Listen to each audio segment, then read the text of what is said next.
Sometimes they do, and they have a wonderful time with it, and it becomes a part of their repertoire. Other times, they just find it's not right. But it is a very complex burden on singers to determine what their challenges should be, what are realistic challenges and what are really not. And of course, all opera fans can imagine, wouldn't so-and-so be wonderful in this part? And sometimes they imagine that without really understanding how specific one has to be in analyzing the difficulties. But fortunately, most great artists are very intelligent and self-aware. And this way, you can arrive at which risks are good ones. And now and then, I mean, the mistakes are legion, but for the most part, this works. And I think we've had, and these two tenors, these two great artists, Domingo and Pavarotti, they have, in their way, increased their repertoire very significantly and intelligently. But as you grow older, you also, don't you have to compress your repertoire? Well, there comes a time when surely I'm not you suggesting do. that either of these two giants are there, but I'll let you suggest that. No.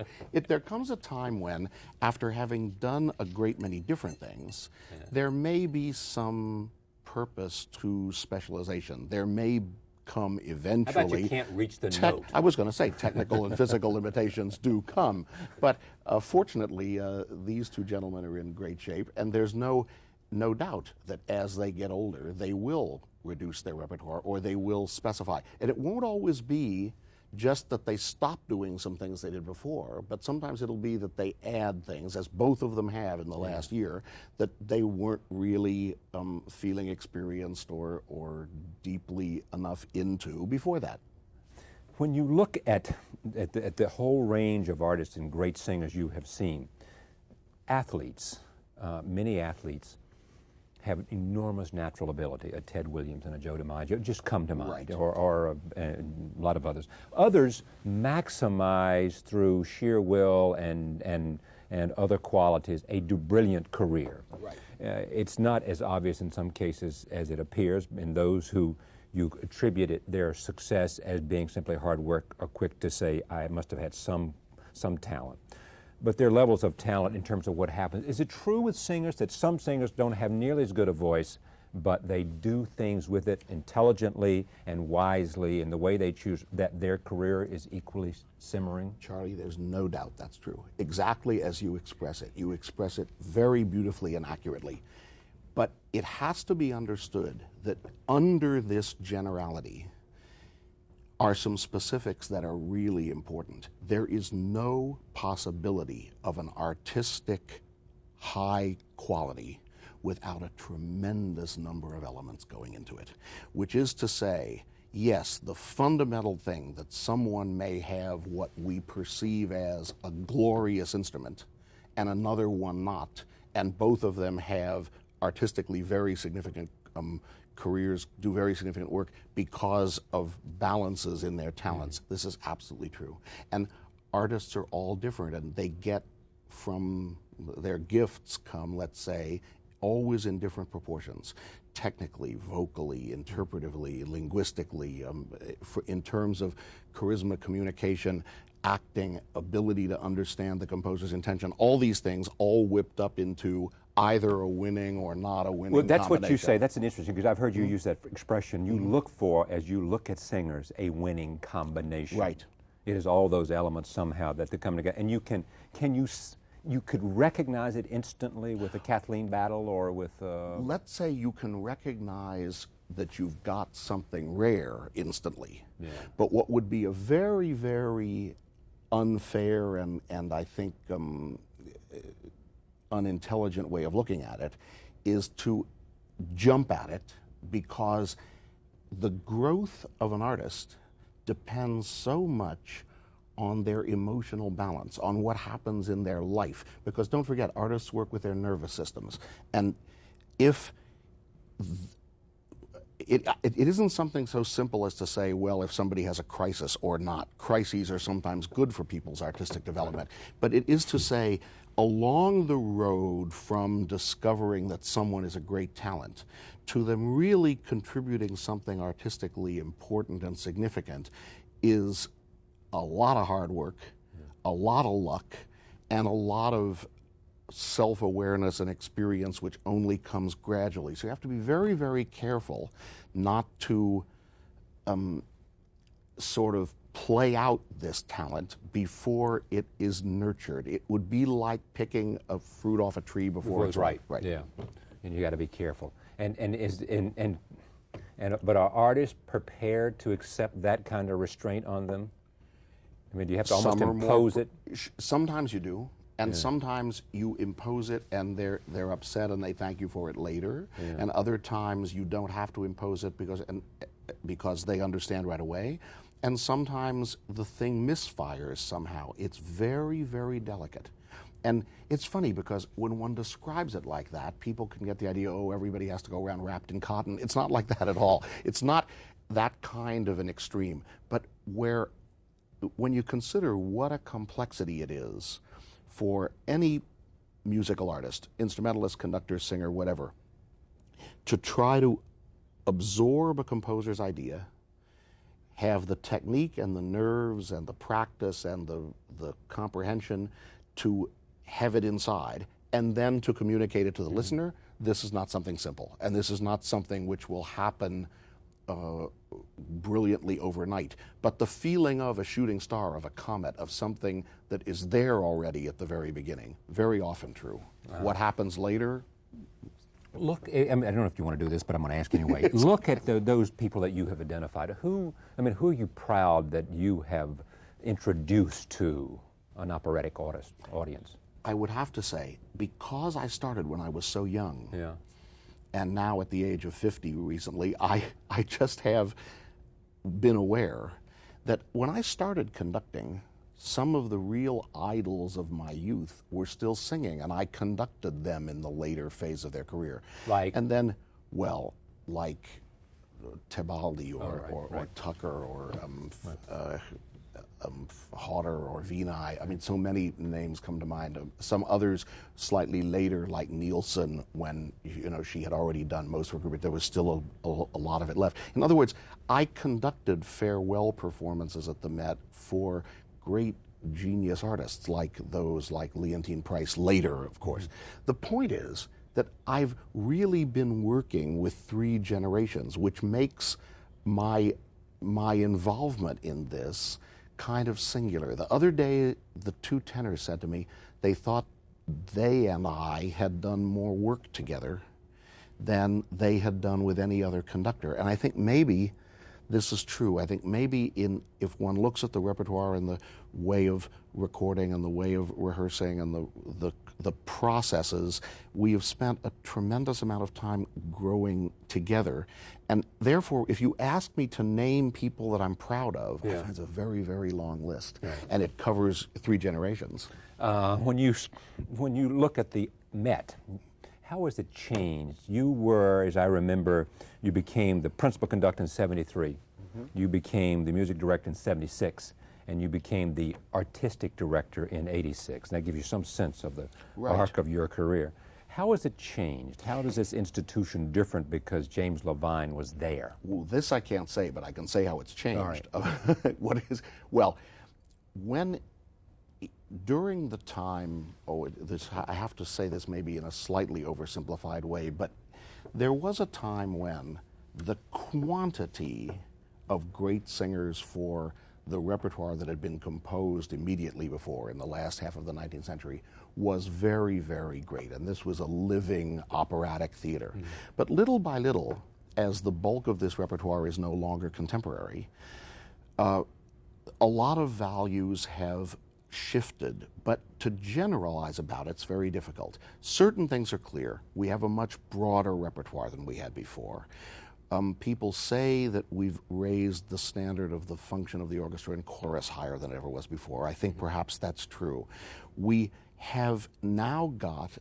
now in an age in which the roster in the world of singers who master a large repertoire, master several languages, master the ability to act convincingly. By act, I mean not just acting in the straight play or television sense, but also acting with a voice, acting with operatic expression over a broader repertoire is very are very numerous. And so I think the simplest way to put a short answer to this question is to say, at the Met, we don't do certain things as well as might have been done, say, in the 50s, but we do other things better, and we do other things that weren't done at all.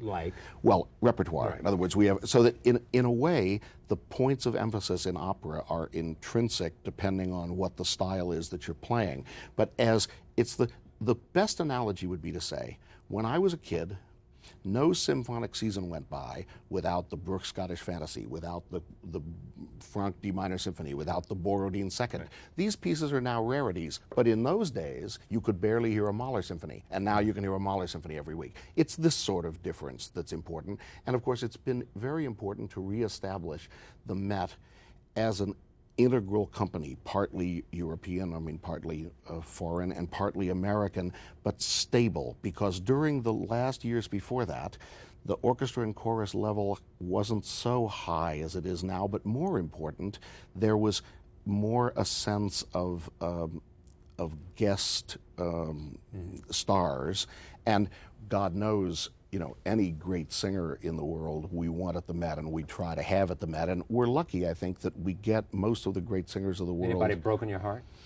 Oh, now and then. Yeah, because they refuse to come, or because, and does anybody hold off? Yeah, some people do because they've got good reasons. They're European, their families in Europe. Yeah. They can work many theaters in Europe and earn money without being away from their family for such a long time. New York is very hard on some people, and some people adore it and some people don't. But I would say this is a very small number compared to the vast majority. Was there one that you wanted that you couldn't get? Not that you can't way. Think of anybody. No, there are some that we wanted for some things who, for one reason or another, didn't materialize in that project. Did you make mistakes, though, in terms of the flip side of the question, which is some you should have gotten early and you held off and didn't bring in for reasons that you didn't recognize the brilliance and genius of them? I don't think so. I think what I would say, I would say there are some I would like no to regrets, Mr. Conductor? Oh, sure, but they're not like that. Yeah.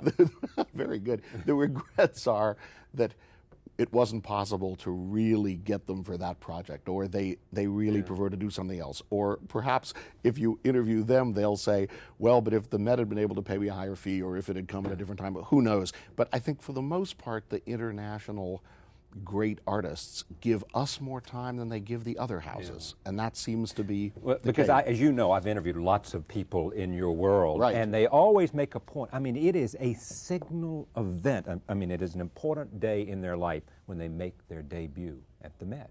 You know, and they'll talk about getting there and the timing of it and how they wanted to be. You know, sometimes they got I mean, that is an extraordinary process. The opera world has changed to the degree that there was a time when I was a kid before that when the operatic world fed itself. For example, you could guarantee that out of La Scala would come the next generation of great Italian singers. This is no longer the case, and we find not only do we import what we find, but we also develop our own singers to a degree at much greater quantity, much greater density than was ever true before. And they, well, you mentioned before, a number of the people that you see now doing phenomenal artistic work came from very early on into our company. Take a look at this, roll tape. We're going to look at what a conductor does, and I want to talk about this, and we're going to switch our conversation and talk about the life of a conductor, which is many things, including what we've been talking about, which is understanding and appreciating and bringing out the best musicality and performance from a singer. Roll tape, James Levine. This is the Vienna Philharmonic in 1991.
Here's what's interesting. I want to talk about conducting, but before I do, let me speak to the regrets thing one more time, though, and stay with it.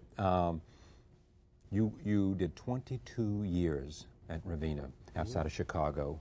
You just celebrated your 50th birthday this past summer, in June. You don't. Tell me about that. I mean, tell me about, I want to look at some sense of what regrets you might have in terms of what you've done. I was going to say, the regrets come, I was thinking about it, that regrets come only from the fact that I realized that when you said no regrets about, singer you would have loved to have had more, this feeling of wishing you could have all the greatest all the time puts you in a feeling where maybe the regrets come from your thinking, oh, if only that constellation had come together, that would have been great. And yet, it's counterbalanced by the fact that often you put together something that should come out marvelously, and for some reason, the chemistry doesn't happen, which only proves after a while, and it's interesting you mentioned Ravinia. See, I worked with the Chicago Symphony summer season all those years, 22 years, 23 years, in which we did some phenomenal work on much less rehearsal time than one would use in the winter season, which only proved that there was more to the performance than how much rehearsal time it got. Well, the same is true here. I can think back on singers who got early on involved in their home place, let's say, and I would have loved it if the Met had sort of been able to do everything all the time. And yet I always had to be reminded, the Met, even though it's an international company, even though it's a big theater, it's still only one company. We can only do 21, 22, 23 works a season if we do them properly. So in the end, I suppose regrets are a little bit theoretical, because even as I always tell young singers, when you get to the end of your artistic life, there are going to be moments when you will say, here was something I was really looking forward to, and when it came, it was disappointing. Or here was something I didn't think was going to be so fascinating, and it was absolutely fantastic. And every conceivable combination happens. And that's why when you asked before whether there were regrets, I guess being an eternal optimist, I don't think of it in those terms very much, but I'm sure there are times when if such and such might have happened, maybe that would have been marvelous. Also, there's the problem. For instance, I had a very close collaboration with Jean-Pierre Ponel. He died at the age of 56. Oh, it's easy to say, oh, we could have done this and this and this, but who knows? So these are always the questions which have to do with regrets. I didn't want to leave the Chicago summer season, but I had an invitation to do the Ring, Wagner's Ring, at the Wagner Festival in Bayreuth. This was so stimulating, and I had done the Chicago thing for 23 years, and the festival, I contributed, and I thought, it's a natural moment. Our work at the Met of recording and of touring, which is very important to the company's health, had been invading more and more the time toward the summer. And though I wanted to have a little more time to myself at the same time as more demands were coming, the only way to deal with it was to resign from Ravinia, and of course I regretted it. Yes. So there you are. Did you play Beethoven's Seventh there for that final? Now, why Beethoven's Seventh, and what does that mean to you? That's a great question. That whatever piece I'm playing at the moment, if it's a masterpiece, but I had to choose a program which could be successfully realized in the rehearsal time that we had, and that was somehow representative of work I'd done over the years with the orchestra, and music they were in a certain kind of contact with. So the program got chosen partly out of that pragmatic issue, but I was very, very happy with that program, because that's a work I never am tired of. That's a work where, well, like the whole repertoire, where there's something new every time you do it. Something new every time you do it. Yeah. What's new? For me, it's usually this you see, the bases, Charlie, the tempo, let's say, the dynamics, let's say, the quality of sound, let's say, this isn't it, right? This is on some level in every performance. What is interesting, what is so important, is that each time you're studying a piece, you start to see the composer's idea, the composer's inspiration, proportioned a little more this way, a little more that way. Interpretive questions arise which can't be answered dogmatically or in only one way. So then comes, you need to try this a little bit, and you say, no, that's a little too much, and you try that and you say, no, it's a little too little. And especially if you have the chance to re-rehearse the piece with the same musicians so that you don't have a radical change, like different instrumentalists or a different acoustic, then these subtle moving things that happen inside the phrase, inside the balance, inside the sound, inside the way the player takes his inspiration from something you rehearse, something inside himself, plays directly to the public without you having to exhort at the actual time of the performance. And these are the new things in every performance. Yeah, but Toscanini had this famous dictum, which was, how do you express it? Which was basically, play it like it was written, folks. Right, that's right. But this dictum was misunderstood often because it was thought that he meant this is only one way. But of course, his own documentation shows it wasn't one way. What he meant was, don't approach the piece as though now that the composer's dead, it's your property and you can recompose it. It was a question of attitude, right? And this is true of operas too. You have to have, if you have a masterpiece in which the issues that are already composed form this basis, and you are perceptive about it and you work your whole life on it, it isn't that you don't change your mind or that you're not wrong sometimes or that you don't have many different ways of dealing with the subtleties. But immediately there's a difference between that and a person who says, well, I just have to do it like I feel it. Well, of course, ultimately you do have to do it like you feel it. But what kind of artist you are depends on how deeply you can reach a point of congruence between your feeling and what you think the composer's feeling But then is. in terms of finding out what Beethoven meant with the seventh, what he thought and felt, how do you, other than the music itself, where do you find that? Oh, you find it everywhere. Letters? First of all, you find it in studying the man's whole musical output together with what he wrote, essays about things, letters to people about things. Then also, what was happening in his life at the time. Precisely. All the things which will give you a sense of where the inspiration came from, what the purpose was, not just generally, but also specifically from work to work. And please, this is all, this is not something where anyone could ever come and say, I'm sure I've got it now. I know Beethoven would say it was great. For all we know, Beethoven would come back and say you're wrong. But at least by straining every bit of power, it's coming back and saying you're wrong. But every bit of power of perception. Turning to Bach and saying, see what Levine did to my piece? That's it. He's doing it again. He doesn't get it yet. I've sent him these letters and he doesn't get it. Exactly. I was going to say, this is for a conductor's job would be easy if he didn't have the specter always of, if the composer were looking over my shoulder, would he say what you're doing is representing me fairly? Are you, at the very least, being honest, and at the very best, being brilliant and inspired and communicative? But what if you're dealing with a contemporary composer? Then he's right there, thank God. But I mean, did you, for example, take someone like, well, give me an example. I was thinking of Leonard Bernstein, whoever might have. I've played so many works for contemporary composers, but always in front of them, always, because you want this critique while you're working. You mean like Philip Glass, like? For whoever it is. I mean, for me, it's a very long list of some composers who were alive when I was doing their work. And what? Tell me, how is it, you mean you want them looking over your shoulder? Oh, yes. You do?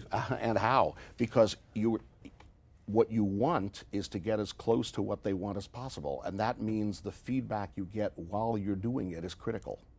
This means you try to first talk to the composer about the piece, then you try to rehearse the piece in front of the composer, then you get a continuous critique, which is, God knows, if we could get that from Verdi, Wagner, and Mozart, we'd be very lucky. Hello? Right. Yeah. Well, when have you wanted to be a composer? Oh, I wanted to be a composer when I was a child, just because I thought it suited the way I wanted to live, and I thought, wouldn't it be marvelous? But I did not have this talent. I wrote music that just wasn't any good, and I found I loved other people's... Did somebody finally tell you, or did you... No, it never got that far. It never got that far. It was mostly just me feeling, no, this is inadequate, and feeling at the same moment a growing intensity about the music of other people. I just wanted to play and work with the music of other people. And it turned out that's where my talent was, thank God. To play the piano and then to conduct. I was lucky that way. No, I just mean I was lucky that the involvement with other people's music, which inspired me so, turned out to be what it is I naturally do best, and it would have been a lot better than being a third-rate composer. Yeah. And thank God you knew that at an early age, and so you didn't waste 25 years trying to compose. I mean, that must be the most frustrating thing in the world. And you never understand this whole notion of people will say to you, just if you stick to it, if you hang in there. On the other hand, people will say, the opposite side of that is that, you got to know when you don't have it. That's the old, if at first you don't succeed, do something else. Right? No, if at first you don't succeed, try.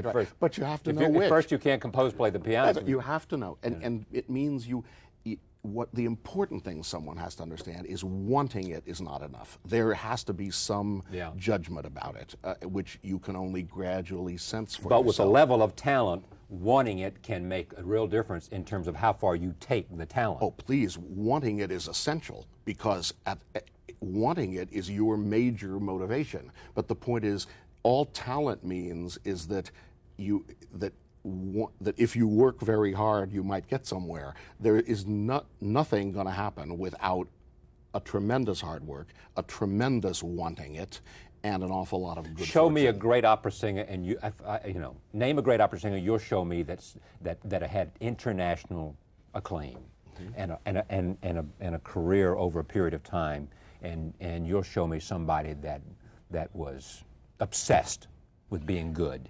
And who had a passion for their involvement with the thing. It's like that old story about, I want to be an actress. And I think it was Helen Hayes said she wasn't interested because what she wanted was to hear someone come who said they wanted to act. Yes, right. This is what it is. Yeah. And this is true in our art form just the same. You have spoken, I'm going to come back to a lot of things, but you've spoken about this before, and it interests me because I think it's probably true, is that raising the question of criticism. No one says, where is the quality of criticism today in writing about music? Do you want to speak to that? Well, what did you mean by that?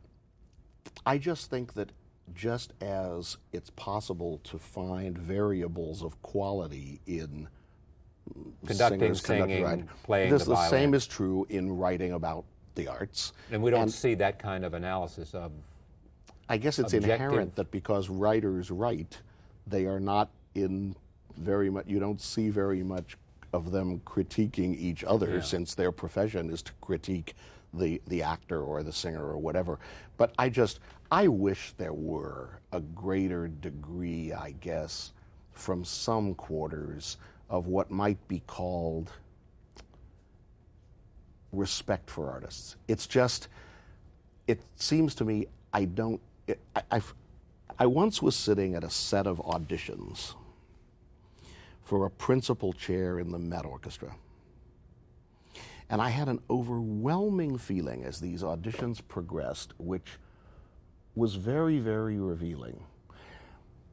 A great many people got up to play whose playing I did not like much. But I couldn't escape the feeling, all these people have worked so hard. All these people have practiced so hard. All these people have dedicated a tremendous involvement here. Now, in the end, we don't all have to like it. But it seems to me that there's no room in such a situation for self-righteous, arrogant, ignorant, high-handed nastiness. It just seems to me it has no place. It seems to me that's not what we're dealing with. If we agree that in the end, the spectrum of interpretation we see in the performing arts is what it is, then surely some of this means something to some segment of the audience and some to another, and art is not a popularity contest. Artistic growth isn't made that way. Artistic growth comes from artists staying in touch with their inside track and falling on their face sometimes, and trial and error, and some things meet with more general approval than other things. But if one gets one's artistic substance confused with one's quote-unquote career, this is deadly for artists. And I think the general state of some kinds of criticism does not help this. It has to be said in the same breath. Some music journalists, some criticism is sensational, is perceptive, is humane, is vital, is knowledgeable. With the love of the music absolutely. and love of the Absolutely. opera. I'm just speaking about the kind of thing where you can read a mile away that the problem here is actually lying with the writer and not with the performer. God knows performers have plenty of problems, but I just think, for me, it's just basically a question of respect, of human, decent, artistic respect. And it even extends for me to people whose work I don't particularly love. Respect. But there's still no question of their talent and no question of their artistic individuality, even if for me it doesn't speak, or for me it's the wrong way, or whatever. And it would just, I just find people get, I remember when we were students, we would go and, oh, we knew everything, you know, and this performance was wonderful, and that was terrible, and how could they do that? And it just seems to me grown-ups outgrow this, or they ought to. Yes. Right? If you looked at Schulte, well, here's my question, actually. Symphonic conductors. Do operatic conductors have something that symphonic conductors don't have? Sure. And let's put it this way. Is it beyond just a love of theater? No, there was once a time when the general approach was conductors conducted opera and it took them to symphonies. Don't forget that opera took them to symphony. In other words, in the origins of classic music, there were operas, there was music in the theater, and orchestral societies, that is, symphony orchestras as we know them today, were not as much I mean, it started from two different directions, really. There were little court orchestras that played chamber works, and there were theaters.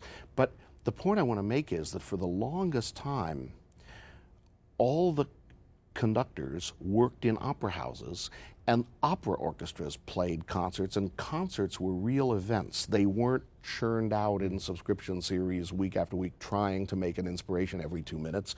And this meant that conductors of several generations developed a symphonic repertoire in tandem with an operatic repertoire, but the operatic repertoire came first. It's a relatively modern phenomenon for a conductor to grow up only in instrumental music and then try to go to vocal music. And in my opinion, speaking only as an artistic generality, it makes much more sense to go from the voice to the instruments. This is what the composers all said, that the instrument should endeavor to imitate the voice. That is, that when you're dealing with vocal music, you're dealing with the voice, which is different in every human being. You're dealing with the text, the drama, the human conflict, maybe there's an instrument with piano or a guitar, or maybe it's an opera and there's an oratorio. But after this comes music for instruments alone rather than the other way around.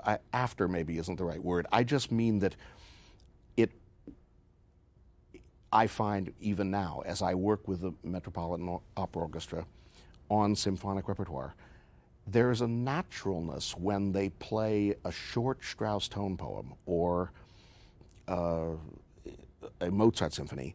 They have these huge works by Strauss and Wagner and Mozart in their repertoire. And therefore, when they come to this absolute instrumental music, they interpret it in the light of the music of the voice, the natural laws of singing, the dramatic conflicts that are expressed in the texts of operas, oratorios, songs, etc. And I think this gets closer to the composer's intention than the idea that it comes from an abstraction. It seems to me it doesn't really. If you look at a range of conductors, operatic or symphonic, instrumental or vocal, what would be different about what they did in terms of the result? I'm asking, I guess, the answer, you know the question. Well, no, I would say that the answer lies in two areas, if I understand you right. Yeah. The first is there's a tremendous technical difference. It goes without saying.